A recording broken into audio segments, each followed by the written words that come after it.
Welcome to the program. Happy 9 o'clock. Happy 9 p.m. on a Monday night. This, of course, is just the pre-show. For the first 3 minutes, as you all know already so well, if you're a veteran to watching this show, we go live on the radio station at 3 minutes after the top of the hour. And so the first 3 minutes, we're just kind of goofing around, making sure all our sound is up, making sure our programs are all set, the stream is ready to roll, etc., etc., etc. And it looks like we're good. The timer is ready. Bing, bang, boom, and we're done.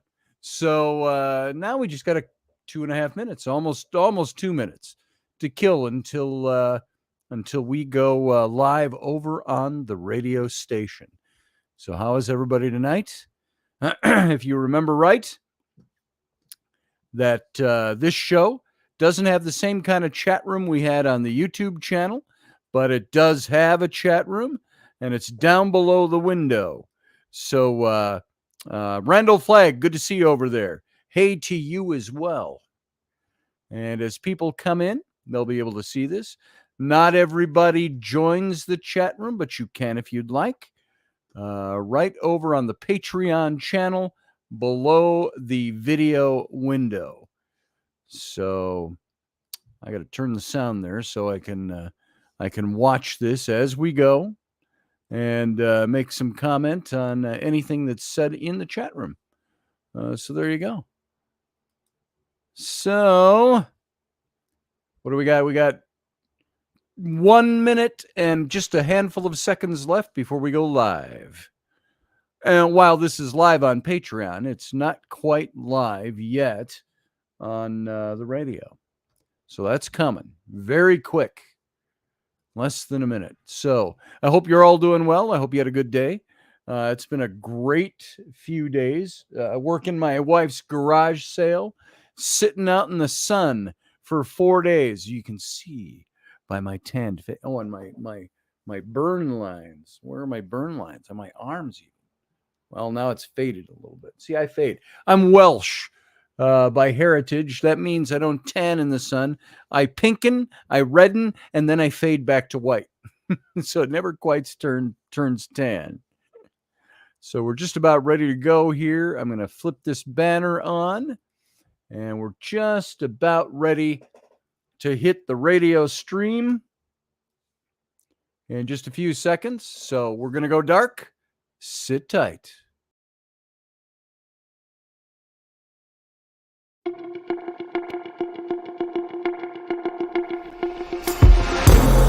Intrepid radio program with Scotty Roberts. Intelligent talk.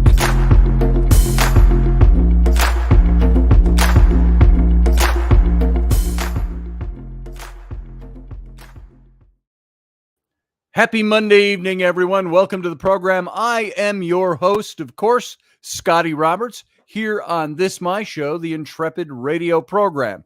We're broadcasting to you live in audio format only over on the radio station. That is at OdysseyRadio.com. And Odyssey is ODYSY radio.com. It's spelled a little differently. So go over to Odyssey Radio to hear the audio format of this show live. And you can also go check out the schedule over there and see what all's going on over at Odyssey Radio.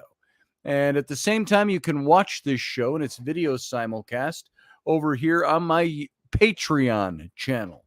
And so all of those of you who are here who are members of this channel, of my Patreon, and you become patrons to this show, thank you very much. Thank you for being here. I appreciate it, and I appreciate what you do. I appreciate your support of this show. And everybody also who is on Patreon, who also supports this show in other ways, I appreciate that. So thank you. And you know who you are. That every little bit helps this show go. And as we grow over here on Patreon, this is where we're going to be able to, I believe, start really doing some interesting and fun things on this channel. Rainey and I were just talking today about doing our ghost investigations. We've talked about kicking those back into gear for the last couple of months. And now I think we're going to start doing that and putting up some live, if not live, at least recorded ghost investigations that we do, paranormal investigations as we go. And I think you'll enjoy those. And if we can get Rocky up here, we'll get Rocky to go out and do those with us again, too, for a little bit. I want you all to keep Wendy Robertson in mind, my radio wifey and my cohort over on Robertson. That's Tuesdays, every Tuesday at 4 p.m. Central, 5 p.m. Eastern. And Wendy has really been under the weather. That's not even a good way to put it. That makes it sound like you got a bad cold. She's had some physical stuff going on that she's had to have tended to. And then her dog had some emergency stuff going on as well, Henry the Basset. And so she's had a rough 3 weeks. And I tried to do that quietly, and I didn't. I'm just opening a can of dew over here. And for those of you concerned, it is a 0 sugar dew. And then there's those of you who say, oh, you can't drink that stuff either. Well, I'm diabetic, so I have to watch my sugar intake. So I drink sugar-free dew. Not a lot of it. 1 can a day, maybe. So there you go. Keeps my throat from getting too dry. There you go. Now, tonight, I want to dig into a topic that maybe could be very close to some of us in our lives. We live in a day and age where divorce is much more common than it used to be. You talk to older folks who've been, Margaret and I have been married for 76 years. Could you imagine that? Could you imagine being married for 76 years? That means they started off between the time they were 16 and 18 years old. They got married, and they've been married the long haul. But now in this day and age, and I've experienced it, I've been married twice before Rainey, and I'm only 62. Rainey and I have been together for 18 years, and hopefully we'll stay together for the rest of our lives, I hope. Well, I know at least the rest of mine, since I got 20 years on her. We've got 3 kids. What happens when you face divorce, though, which has become more and more common these days? What happens is that people, one thing I experienced, and maybe you've experienced this as well in your own situations, and it doesn't always have to be in a divorce setting. It could be in a setting just within your family, within your marriage, and that is the alienation of another parent. I saw it from my own ex-wife when I was divorced back in 2001. And back in 2001, what was it? That was 22 years ago. 22 years ago, we were divorced, and my ex-wife did everything she could to try to turn my children against me. And we see this happen a lot in marriages that break up, is that one parent will badmouth the other parent and vice versa. And they do that. What is the reason people do that? That is something we now call parental alienation. It is trying to turn our kids against their parent, the other parent, of course. And the big question is, why do we do that? I remember when my ex-wife and I parted ways. It was kind of dirty for a few years there. On again, off again, on again, off again. Bad stuff going on.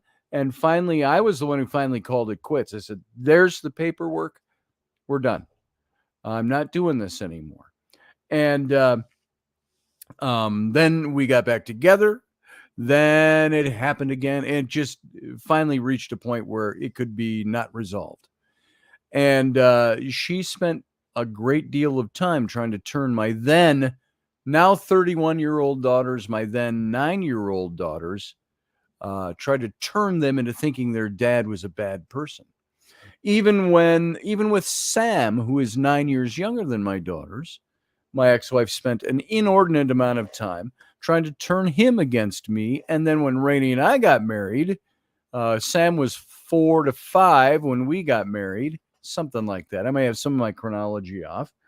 But as he got into his teens, she said things like, when Rainey and I started having kids, my 3 younger kids now, Flynn, who's pushing 14, Rowan, who's 11, Ellery, who's 8. When Flynn was born, Sam told me that his mom told him that we were having kids so I could erase him out of my life. That is parental alienation. Now, I spent most of my time during those days trying to make sure that my wife knew I was always extending an olive branch. Even though I wasn't looking to reconcile with her in a physical marriage, I always wanted her to know that I need to have a relationship with you that's a good relationship. Whether we hate each other on a certain level or not, our relationship needs to stay intact. We need to be as friendly as possible to be able to work for the sake of our kids. And I will tell you something, folks. This is my own personal take. You might talk to her and get a different side. My personal take was, my ex-wife is the one who brought the nastiness to the marriage. She brought the devastation to the marriage. She brought a lot of bad things to the marriage. And if anyone in our divorce was the person that was working to try to keep things rolling for our kids, it was me, because my ex-wife didn't do that. My ex-wife spent a lot of time trying to turn my children against me. It didn't work, by the way. And then I eventually, because of her actions, the judge ended up giving me sole custody of my 3 children, my 9-year-old daughters and my 10-year-old by the time that hit, and my 1-year-old son. So they came to me and lived with me full time. And she got visitation. She had to pay child support, which I didn't ask for at first, but I eventually did, to kind of snap the fingers in her face and say, look, I got to get your attention somehow. You need to work with me for the benefit of these kids, whether you like my ass or not. And so everything she did was very negative. On the other hand, and I've told this story before, so I won't make it long, but there was a point where we were exchanging kids. My son Sam was an infant, still infant in the car seat. Abby and Bryn were 9 going on 10, somewhere in there. And there was an exchange of children, and she dropped them off to me. She wanted something from me. She was yelling at me outside the car in a public parking lot. And she ended up spitting in my face and running to her car and tearing out of the parking lot. Well, I got in the car and I took off my glasses and I wiped the spittle off my glasses and off my face. And my one daughter, Abby, she said to me, Dad, I've never seen anything like that before, except like in movies or on TV. And she was just shocked, and they were shocked for little kids. And what was my reaction? I could have taken the opportunity right there to absolutely blast their mom, my ex-wife. And I said, I turned to the kids and I said, your mom's having a rough time. And I said, maybe the best thing we can do for her right now is say a prayer for her. Why don't we do that? And my kids, they closed their eyes, and I said, God and Father, give your grace to the kid's mom. Help her through whatever's going on with her right now, and help us to love her the best way we can. And my kids needed to see that. Now, I'm not telling that story to say I'm some kind of proverbial saint, because I ain't a saint. But what I wanted to impress on my kids was the fact that you don't have to like each other to forge a good relationship for the sake of your children. And so this is why we said the prayer that day. This is why I told them, have pictures of your mom in your bedroom. We can do that. You can honor your mom. Now, me personally, I felt she was dishonorable. She had done a lot of dishonorable things. Uncle Dave, who's in the chat room tonight, Uncle Dave was there through a lot of this. So he knows. He was there. He saw it. And so, hey, everybody, by the way, who's coming in, I'm seeing Barbie D is here. Leslie Holker, good to see you. Uncle Dave is here. Go to his Patreon, by the way, folks. It's patreon.com/DW Potter. Go check out his Patreon. And I'm looking at some of the comments over here. I appreciate all of you who are here. Oh, I don't know if Leslie's here or not. I was looking at the wrong broadcast. How about that? I was looking at a different one. So let me reload this. And so I don't think Leslie's with us tonight, at least not in this particular show. So sorry about that. Oh, yeah, she is. No, it's still coming up as, oh, there it is. I got to jump around a little bit in here to see things. Anyway, Barbie D is here. Randall Flagg is here. I think Uncle Dave is here. You're losing your mind. I was looking for you on YouTube. Barbie D, not on YouTube anymore. We are here on Patreon. Thank you, by the way, for being a member, Barbie D. And spread the word out there. Let's get the old crew all back in here and watching the show. So this is where we'll be from now on. Robertson will be on YouTube tomorrow. And we're doing the Sunday morning show so far on YouTube still. So there it is. So this whole parental alienation issue is something that I think is very important for parents to know, not only when your marriage is broken up, but within your marriage. I have known couples who have degraded their spouse in front of their children. Do you know how often that happens? They say familiarity breeds contempt. Well, not always. I love my wife. I would never degrade my wife in front of my children. But I was in a relationship with my ex, who we were divorced 22 years ago. She spent a lot of time degrading me in front of other people while we're like at a party or a backyard barbecue or something. And I would say, I wish you wouldn't do that. What are you going to do? You know, I wasn't a wet noodle of a husband. I didn't backhand her when she did that kind of stuff. You just don't do that.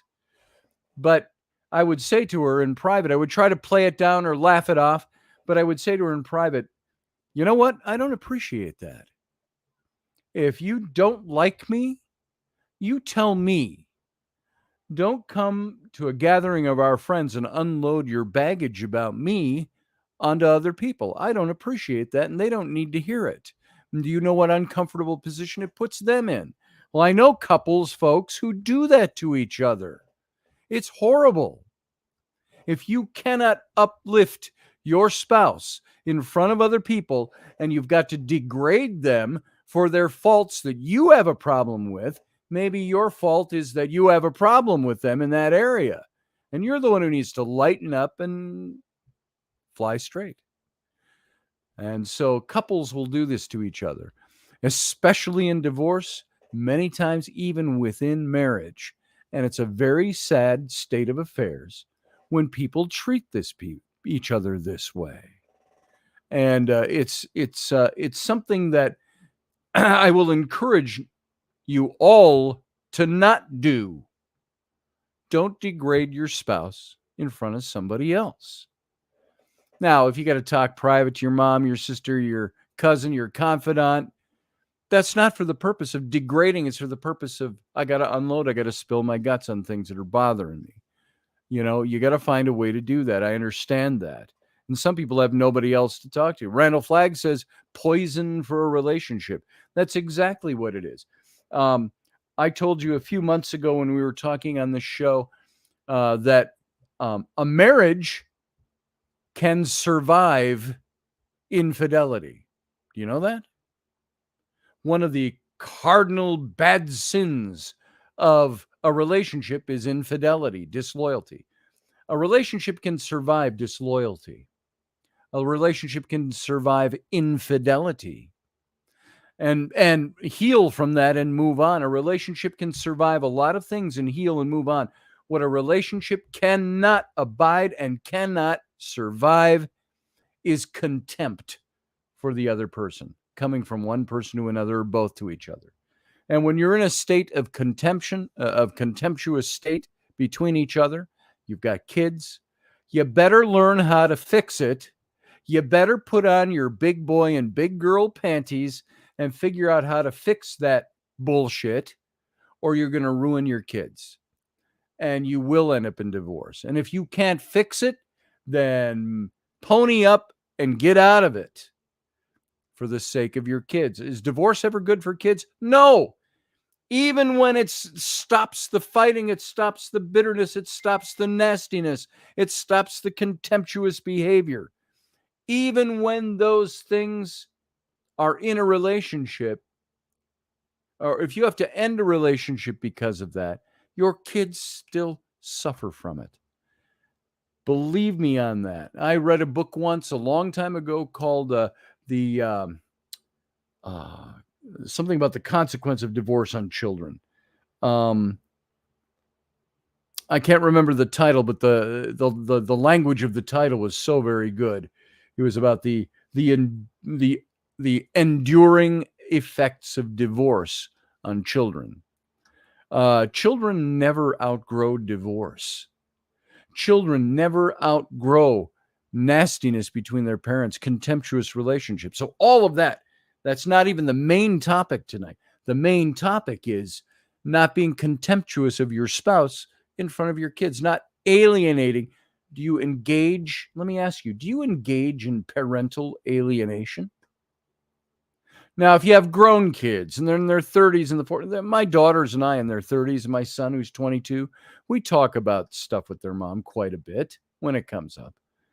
And they're all fully aware and they're adults. But their memories of growing up is mom being nasty and contemptuous and trying everything to turn them against their dad, and their dad doing everything to provide them with the best home and the best relationship with their mom and help them try to maintain that, even though there were lines that she crossed.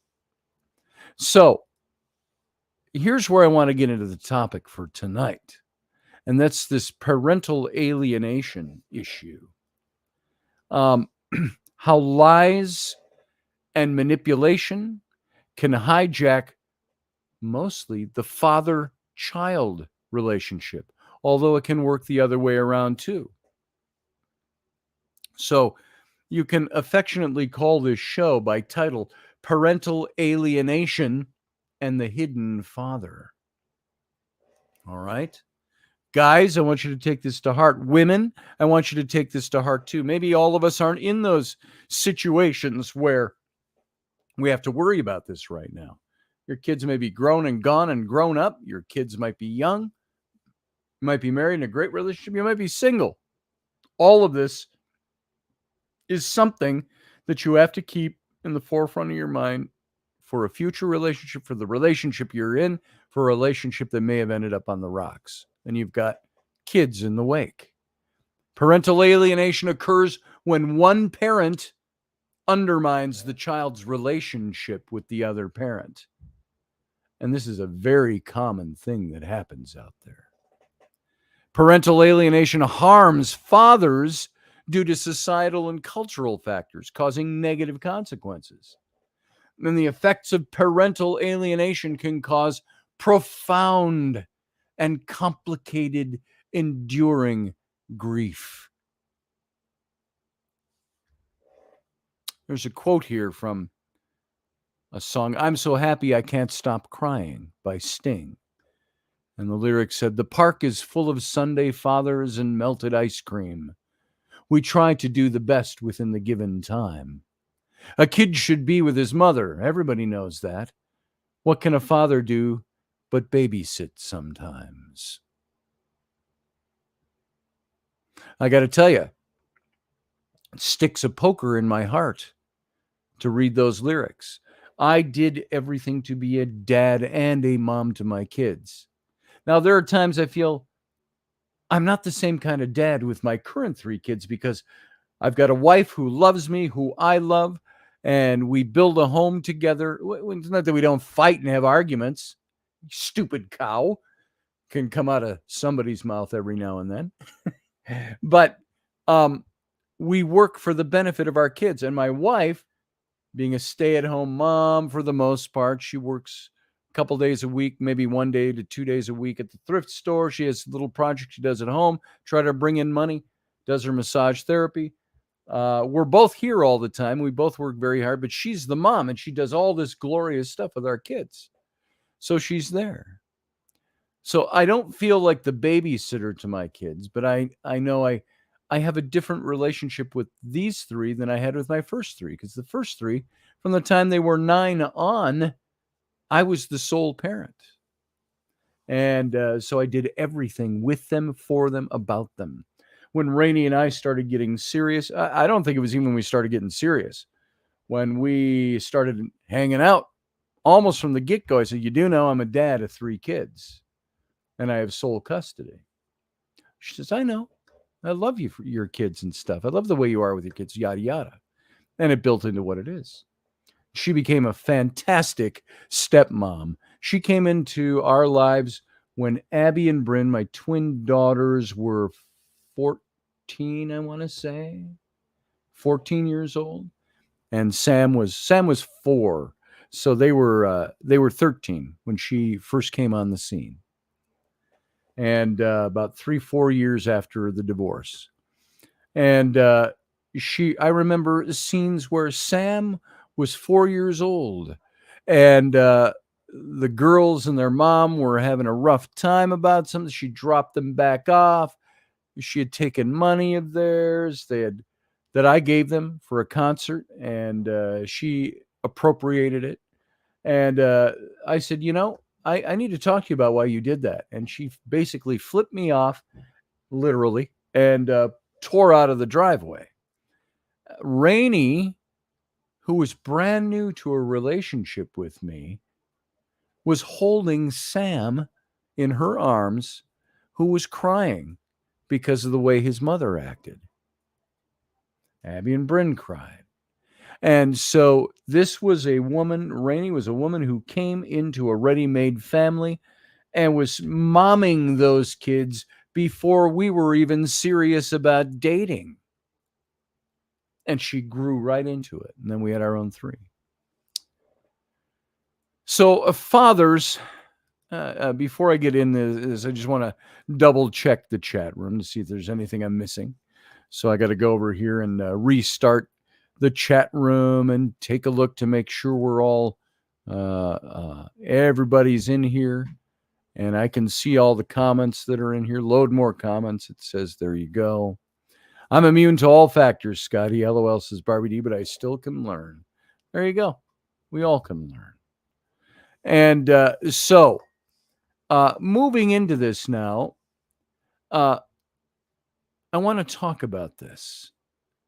Parental alienation. Fathers and parental alienation. Father's Day, which is coming up this next weekend, is a holiday that honors fathers and paternal figures. And it was first recognized in the United States as a national holiday in 1972. Do you realize 1972 was the first year we had recognized Father's Day? I thought that's always been around. I didn't even know that. 1972. I was 11 years old.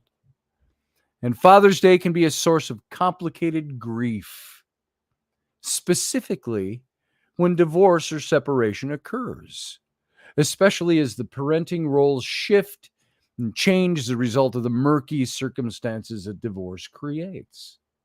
And mind you, divorce creates murky circumstances. And very few people are able to divorce amicably and stay friends for their kids. It's a tough thing. Sadly, in most custody cases, fathers are awarded less parenting time than moms.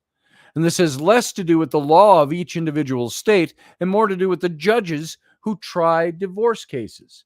For legal purposes, mothers are typically considered the primary caretaker of a child. They're the moms.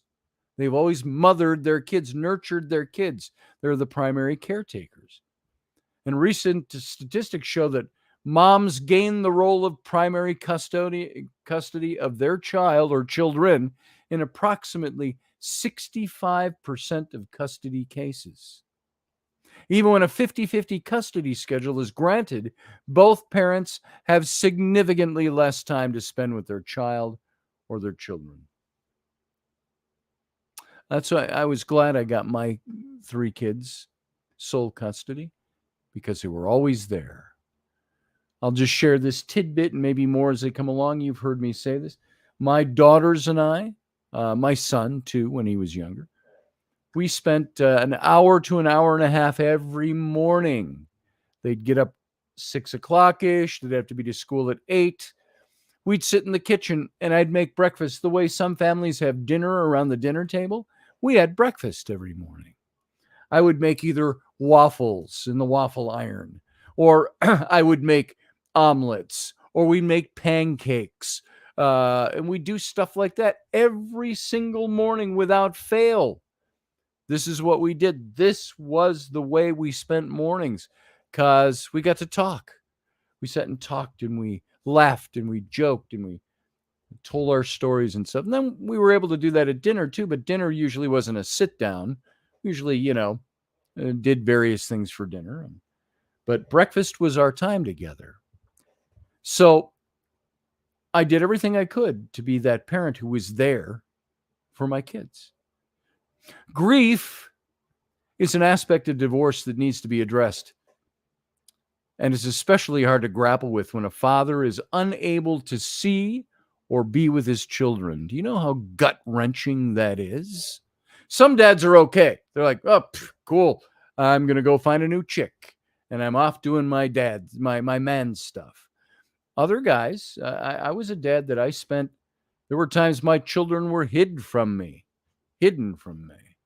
for several months before we went into custody hearings and all of that. And so I made sure I spent extra time with them once I got my kids back. So it's hard to grapple with when your father's unable to see the kids, especially on a day when the role of the father's honored, like Father's Day. When a loving father is punished and denied being with his children out of angst and a need for control by the other parent, there's other emotional power moves happening, which leave the father left with a grave sense of loss. There were times when my ex-wife had my kids in hiding and I couldn't find them. She was, as you all know the story, she trumped up really pernicious, nasty, devastating charges against me to try to get a restraining order against me. None of it was true, but I had to deal with that. And I had to deal with not being able to see my kids until the judge took that all away from her. He denied her any of that. He said, "This is stupid and you're a bad parent," he said to my ex-wife. And now here's what might be happening to a father who's in those situations: parental alienation. This is strategic in nature. The main goal is to create and foster a rejection by the children toward the other parent. And it's done by telling lies or false stories, carefully manipulating the point of view the child has toward the father. And the steps taken to reach this goal can be incredibly malicious at times. Whether or not alienation is done consciously differs in each situation. There is a significant impact on the family system, particularly in the parent-child bond, the parent most affected by the alienation. And plenty of fathers want involvement in their child's life. They were intentional in parenting pre-separation and have sadly had their parenting time reduced due to changing relationship circumstances. I know one of the things that was said to my kids during that first year after the divorce, I don't think I hadn't even won the custody yet. So I was only getting my kids on the weekends. And one of the things told my kids and told all the people I knew in our church circles and our circle of friends was that she was telling everybody I was a Disney dad, meaning, you know what a Disney dad is? It's the dad who gets his kids on the weekends and takes them to the amusement park or takes them and gets ice cream and all that, while the mom has to stay home and do all the schooling and all the discipline and everything during the week. Dad gets him on the weekend, and he's the Disney dad. And I remember one weekend my kids came to my house, and Uncle Dave will remember this place. I lived on the main floor of an old Victorian mansion in, not mansion, just big house in South Minneapolis. And one block at the end of our street was a park full of grass and trees and a big hill with trees and stuff. And and it was a small park. It encompassed one city block square. And you could see on the other side of the park through the trees, you could see the big gray structure of the Minneapolis Institute of Arts museum, art museum, had the big stone columns, look like a Roman building. And we walked through the park one Saturday, and we walked over to the Institute of Arts, and we walked through the museum and looked at all the paintings and the sculptures. And you know what? Walking in the park cost us nothing. It was free. Going to the museum, it was free. And so there was no admission fee. And so there we were. We spent the whole day in the art museum, the kids and I, and we had a great time. And I was told I was being a Disney dad by taking them out to the museum. Oh, where are you getting money to do that? And I said, well, it didn't cost anything. I'm doing things with the kids. And that had an impact on my children, believe me, that we would go do things like that together. So how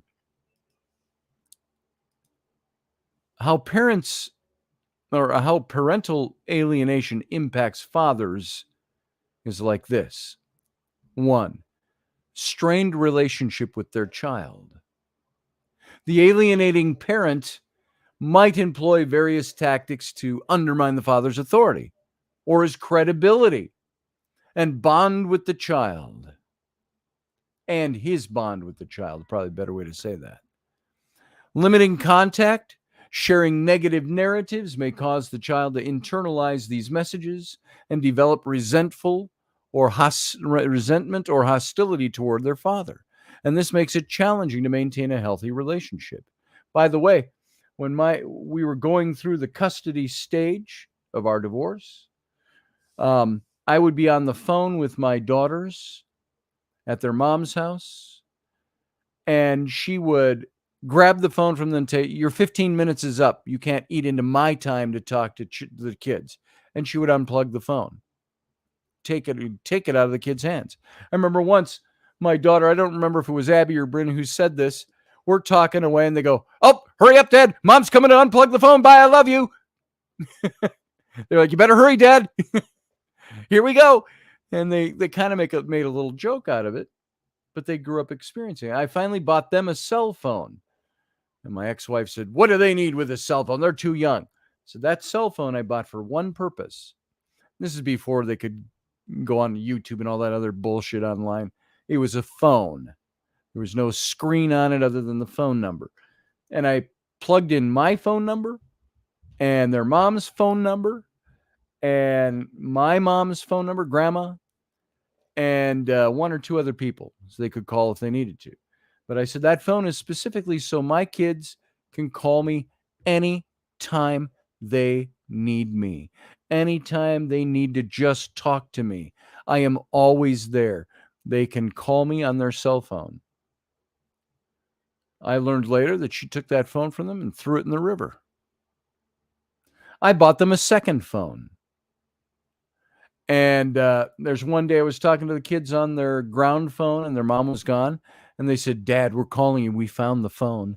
Mom put it up above the refrigerator in the cabinet behind the canisters up in the cabinet. We found it.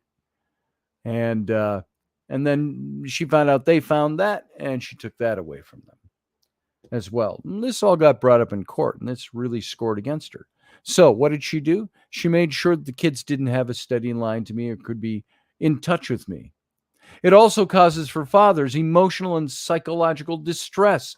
The loss of a meaningful relationship with their child can result in depression, anxiety, low self-esteem, a sense of profound loss. Now you say, well, the same might have occurred for your ex-wife when you got kids. No, because I made every effort to make sure they were always available for her. They could always talk to her, that I honored her as their mother.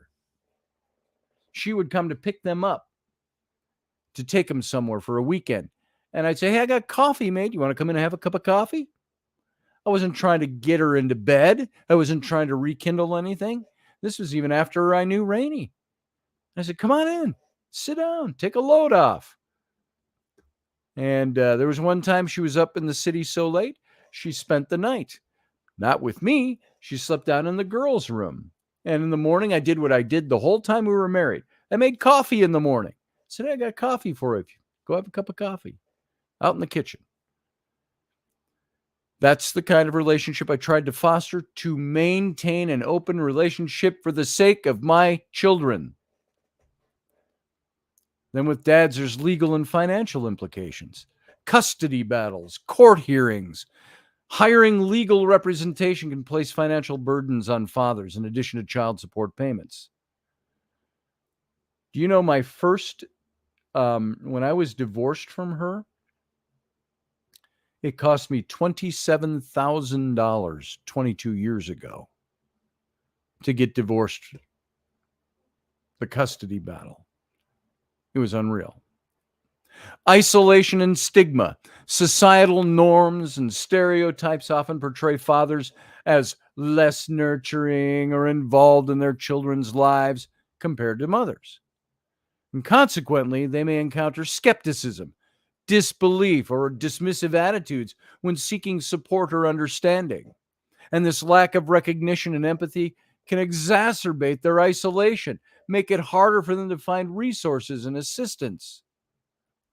Back in the middle, I already had my kids, but in 2005, just before Rainey and I met, we met, but just before we started considering each other as dateable, which happened a few months after this, I went to England for 2 weeks.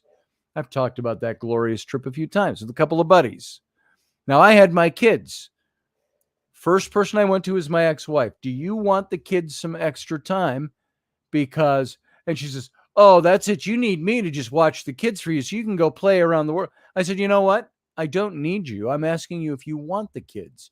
You have the first choice. I said, I've got a ton of people lined up that can help me with this. I wanted to know if you would like to have the kids any portion of that time so I can write it into a schedule.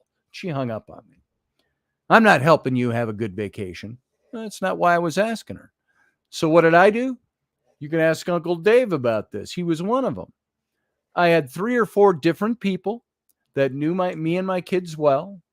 And I drew up a calendar for the 2 weeks with all the time slots. They were in school during the time I went in March to England. And they were in school. So I had the school hours. I had when they need to be fed, when they need to be woken up. Uncle Dave would spend the nights. And then he would wake them up and cook them breakfast.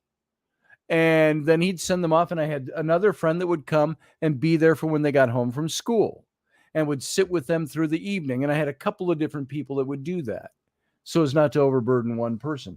Uncle Dave did mostly all the night shifts. I think he made dinner for them, put them to bed, and he made breakfast for them in the morning. And so there are things that you can do to make sure that and I don't remember exactly why I brought that point up other than to illustrate. When I did things, I wanted to make sure my kids knew that I wasn't pawning them off on somebody else. I didn't expect their mom to come in and do it. I think what I expected was they're her kids. Of course she's going to want to spend more time with them. Here's the opportunity if you want it. Nope. It's not my business. You take it. That's the way she approached everything.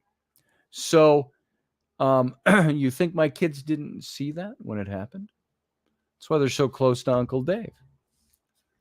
There's long-term impact on father-child relationships. When alienation occurs during the formative years of a child's life, it can shape their beliefs. It can shape their attitudes. and their behaviors toward their fathers, even as they grow older, can shape their attitudes toward a potential spouse later on. Rebuilding trust and repairing the relationship becomes increasingly challenging as the child becomes more influenced by the alienating parents' narratives.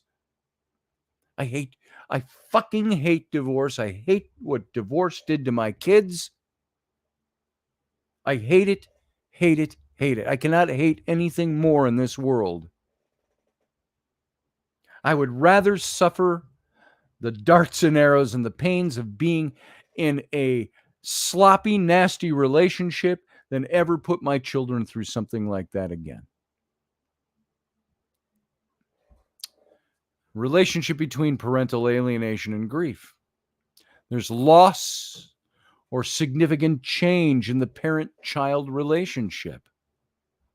And this loss can trigger a grieving process that's difficult to comprehend due to its complicated nature.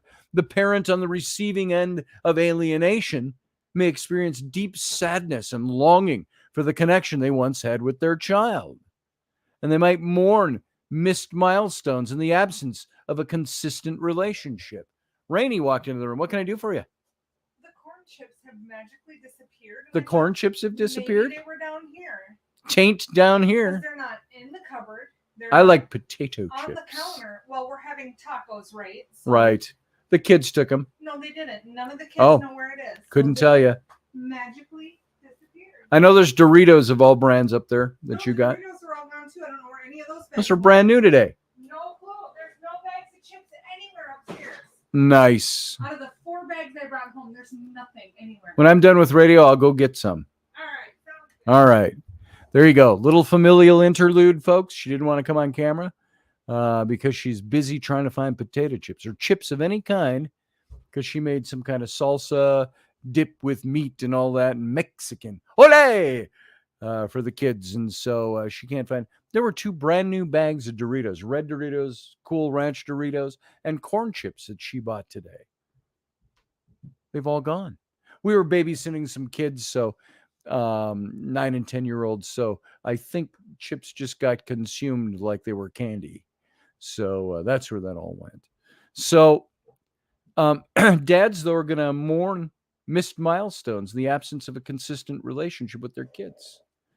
This is what I think I worked very hard in front of the judge to convince him of, was that I am going to offer a consistent relationship with my children. They're going to see me. They're going to know that I honor their mom as their mother and will uphold that relationship and her right to see them. But first and foremost, they're going to have a dad who is consistent and who is there. I don't believe for parents in the quality over quantity scenario. Kids don't go, well, I got dad for 18 minutes today, but it was quality time.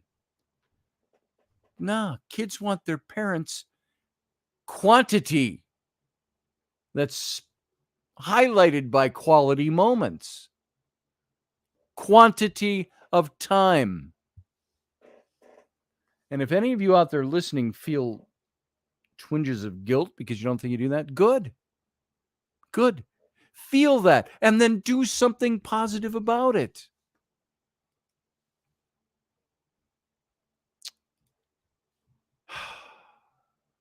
There's denial and disbelief. Parents, the targeted parent might struggle to accept the fact that their relationship with their child has had to change. And this denial can contribute to feelings of confusion and frustration and ongoing grief. I didn't have as much of that after the custody stage was over and I got custody of my kids because they were there. But I suffered an awful lot of that in the previous 2 years prior to that, from the time this all started until the time it was finished. Grief. The alienated parent might go through a range of emotions as they grapple with the effects of parental alienation. And I got to say it, I know Uncle Dave experiences some of that with his ex-wife. They've been divorced for 20 years, thereabouts. And the kids were her kids, so she had the right to deny him any access to them. They grew up without him. He suffered a lot of heartache over that because he gave himself to those kids in that family. The grieving process will not follow a linear path, and individuals might move back and forth between all these different feelings and experiences of the grief. And navigating and identifying the complex emotions associated with parental alienation is really hard to do. It's a very difficult thing. Then there's complicated grief in a culture that witnesses parents separating and making custody arrangements frequently. We might be desensitized to the impact that a change in parenting roles has on fathers. Whoops.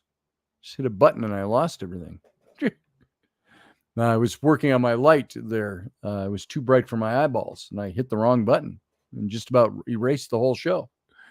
So this complicated grief, it occurs when the loss experienced by an individual is unclear or uncertain.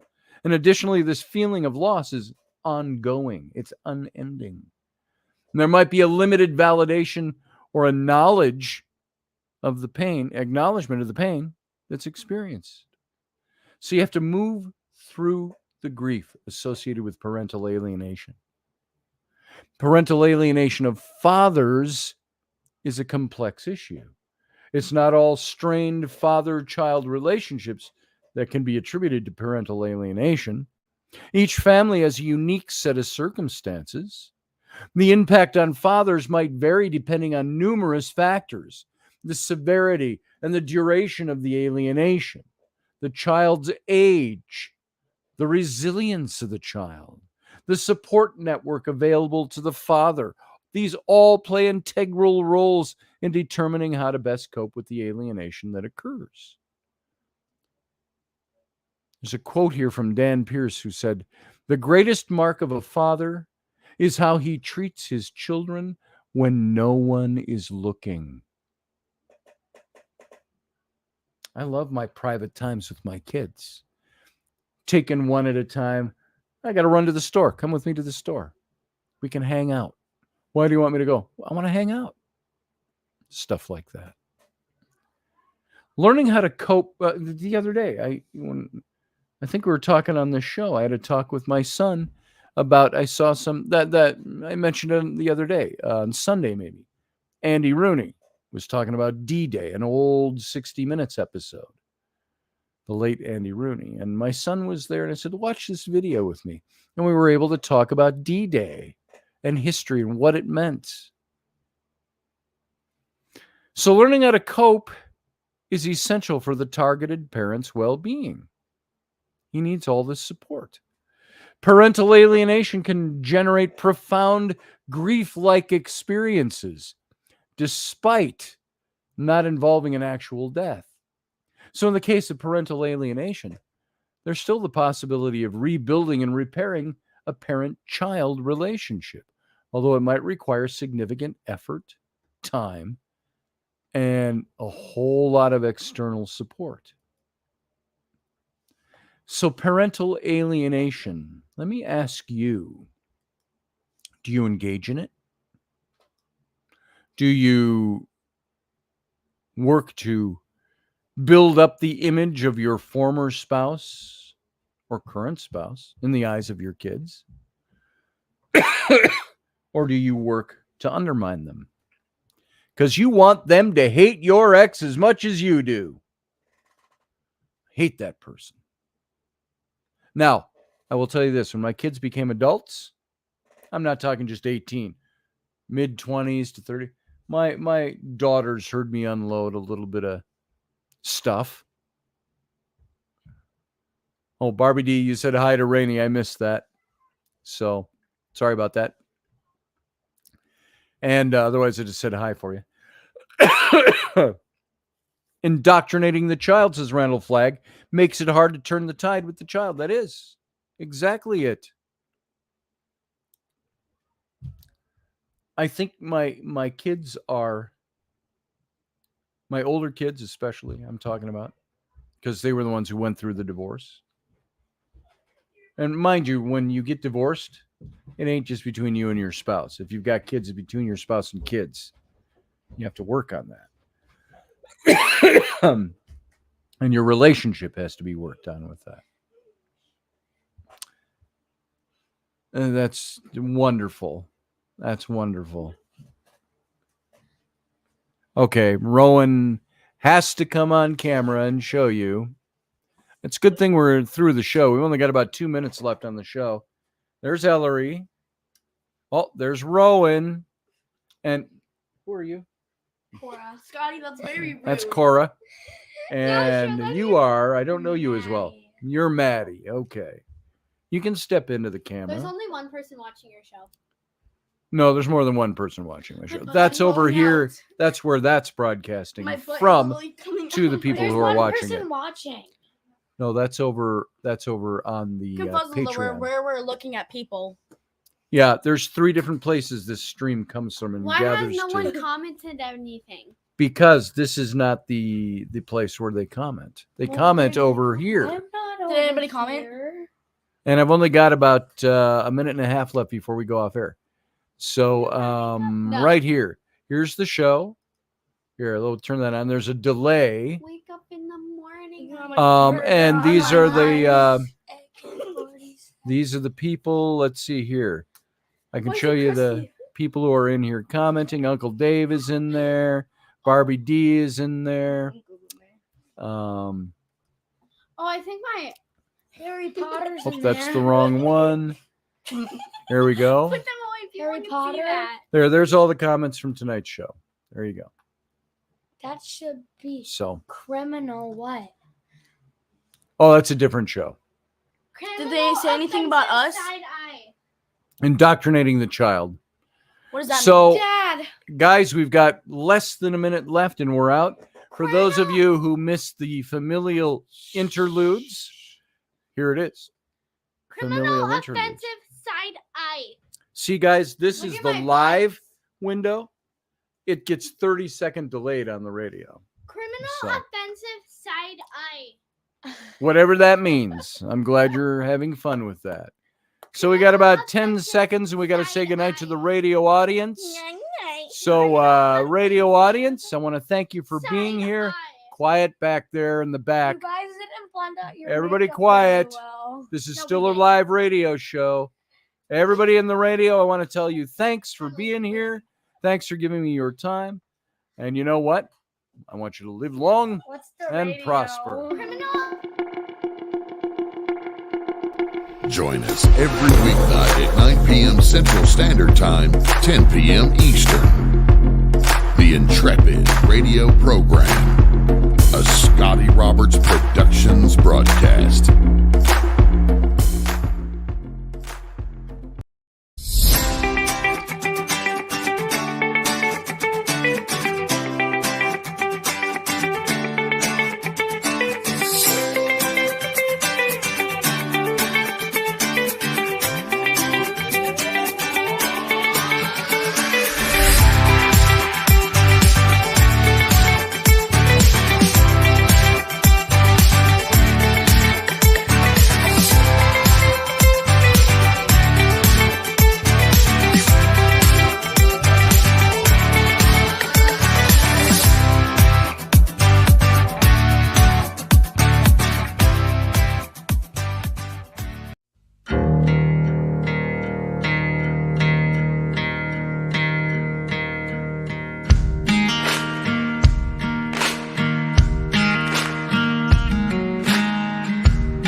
Well, and welcome to the captain's cabin. Glad to have you all staying on after the show. We are off the live radio stream, and that is why we are now in the captain's cabin. And this is our more informal time of the night. For those of you who know it well and have been here for years, you know that this is what we do. And so this is the informal after show. It's the afterglow. It's the lighting of the cigarette after the sexual orgasm of my show. I could have taken the word sexual out of that, but it was off the top of my head. After the orgasmic nature of my show. How about we say it that way? So I want to thank all of you for being here. I appreciate the fact that you take your time and that you're here. So I'm going to stay on as long as I can here. There's things going on upstairs. I'm going to probably run, as those of you who watch the radio show found out, run and get some chips for the taco stuff going on upstairs. Right now, it seems you might say tacos at 10 o'clock at night. That's the way we roll around here sometimes.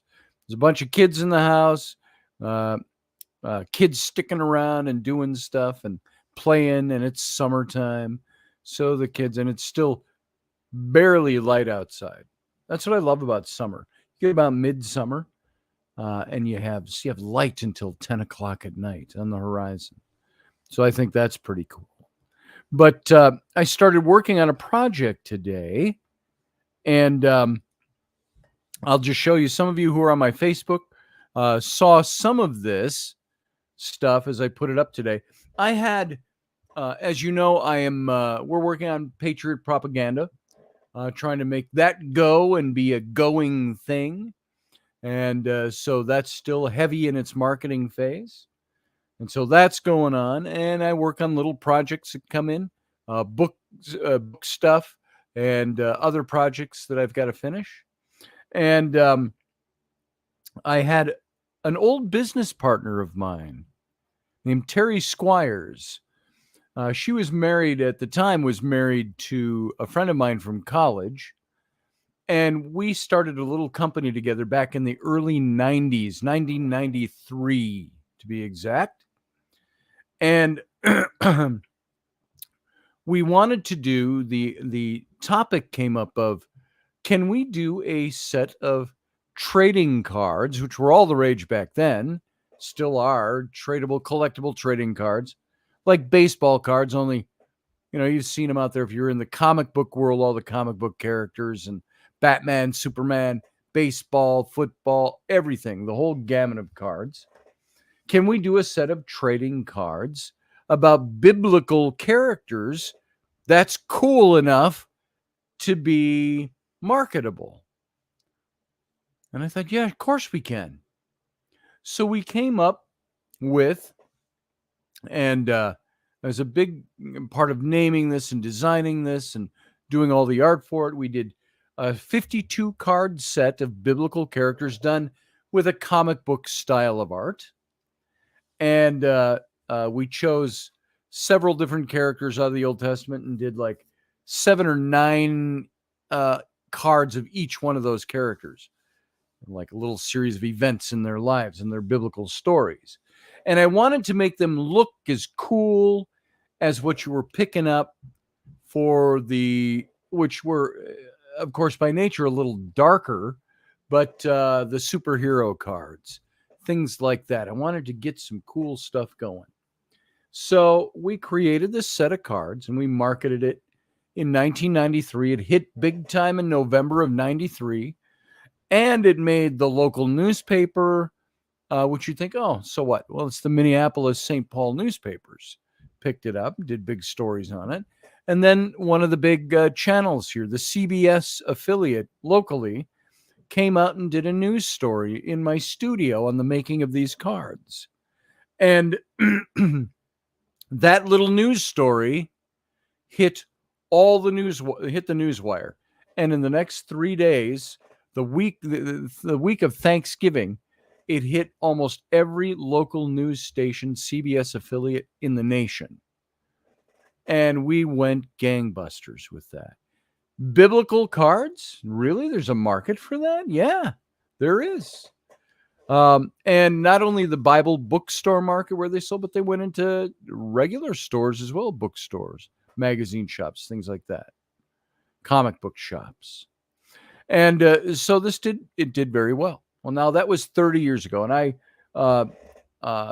walked away from that business. My partners took that over, and they did some other things. And so I signed out of that business. And 30 years have passed, and I've known my partner, Terry, for a long time. And wonderful woman. They live in Nashville. She does a TV show down there, and they do Christian publishing. She did a lot of Christian girls stuff. They do a lot of Christian politics and things like that. And she asked me if she called me up yesterday and asked if I would like to consider updating these cards. The original art, she couldn't open the art. Would I be willing to open up the art? She couldn't get the computer files to work. Mind you, this is 93.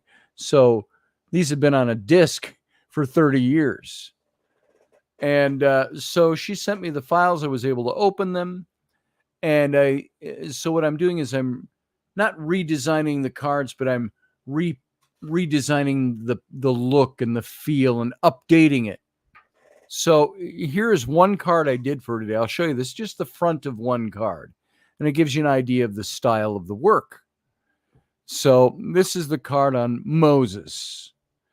And this is the style of artwork that I used back then. That's a 30-year-old illustration that I did. Comic book style. And it's called Ancient Heroes. You can see the logo. I just redid that logo today off of the old logo. It basically looks like the same thing, except instead of blocks of color, it's now living. It's a much more detailed, cool logo. And so that I did up today. And some of the other cards I did. And there's 52 of them. I'm going to be redoing this set. And then the back sides have a story about the card. Like, for instance, here, I might as well show you this because there's a little lesson on each one of the cards. And this is the way we created these because we wanted them to have lessons that kids would enjoy learning about biblical characters. Let's see, where have I got this? The back side of Moses. So this card, I got to save it as a PDF so I can import it. And I'll show it to you here as I read through it. So we wanted every card to tell a little bit of a lesson about the character. And I hadn't quite 30 years ago developed my view on the Bible and the biblical characters and the way it was written and all of that that I do now. I was just in the rudimentary phases of that. And so a lot of this pretty straightforward, but I wanted to tell things with these cards that kids didn't normally get. And so that's where this all, hold on, where did I save it? Saved it somewhere. Not to where I thought I did. Save as PDF. And yeah, there it is. Save. Well, let's make it replace it. I just couldn't see it. All right, saved. All right, let me go grab this and I'll show you what these stories are like. And it's uploading now. Here we go. I'm going to bring it in and I'll read you this. And you can also read it yourself as we go along. So this is the back side now. Here's the front side of the card. And then the back side will have this information. It says Moses and the Ten Commandments.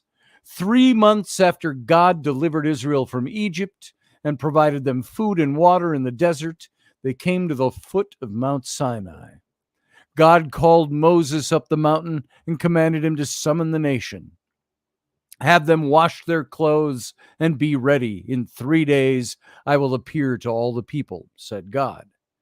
And the people obeyed, and on the third day thunder and lightning emanated from the mountaintop, which was covered by a thick cloud. Suddenly a trumpet blasted. Fire descended onto the mountain, and smoke billowed like a furnace. When the Israelites saw the lightning, smoke, and fire, and heard the trumpet and thunder, they trembled with fear and asked Moses to intercede for them. Moses appealed to them to abandon their fears. Don't be afraid. God is teaching you to reverence him. They were not convinced and remained at a distance until Moses approached the thick darkness and climbed up on the mountain. And there he met with God and received the commandments by which his people were to live. Now, as you can see, superficial. Light story. It's got to fit on the back of a 2.5 by 3.5 inch card. And then we put these two questions in. So kids had to go look at their Bible to look them up. First question, why did God give the commandments to Israel? And you could look at your Bible at Galatians 3:19 through 25. The second question was, can you win God's approval only by strict adherence to his commandments? And the obvious answer to that is no. But there are scriptures they can look up. Now, what's missing on these cards so far, we got to put their new company logo in. It used to be Youth Life Creations, and we'll do a different logo. And there's going to be a QR code, so you can scan it with your phone and go to the website and see other things. So this is what I was working on, and now, as of today, for the next couple of days, I'm going to be re-prepping this whole set of cards so they can be re-released and do the package design and all of that. And so that's the look of them. That's how they'll feel. And I think kids will hopefully want to collect these again. I think it's ripe and to do this, and with the website and all of that stuff. So that's what I'm working on right now. So that's been fun today to go into that. So I'm working on that project and other things going on as well. How about you guys? What's going on? Anybody want to call in? You got your chance now to call into the show. And if you don't want to call in, that's okay. If you don't have time to call in, that's okay too. So we'll just have a short Captain's Cabin, a little afterglow that we'll engage in for a couple of minutes. And oh yeah, I remember seeing that, said Barbie D. If that's what you're talking about, cool. It's not even Tuesday. What did I miss? Oh, nice to see the family on the show. Yeah, thank you, Barbie D. And so, let's see if anybody wants to come in.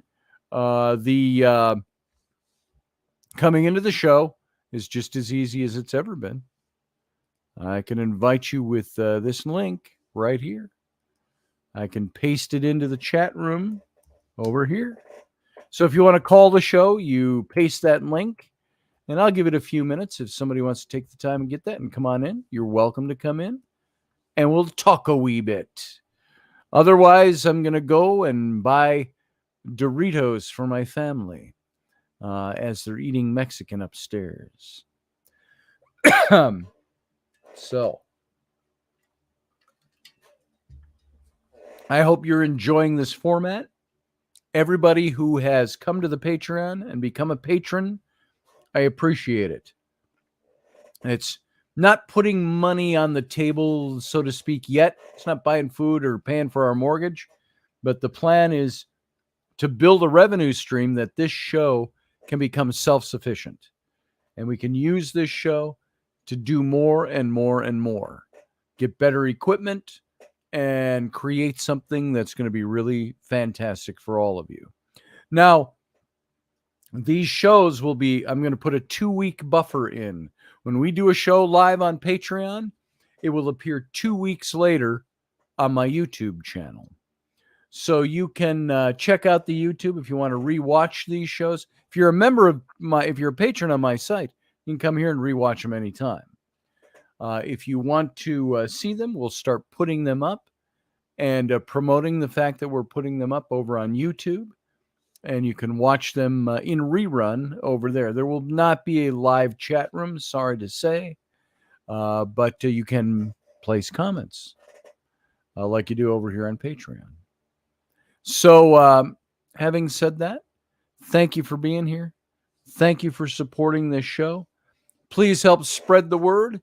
If you think your followers on your Facebook or places like that, your social media, would like this show, please send them the link. Have them come on over and join up.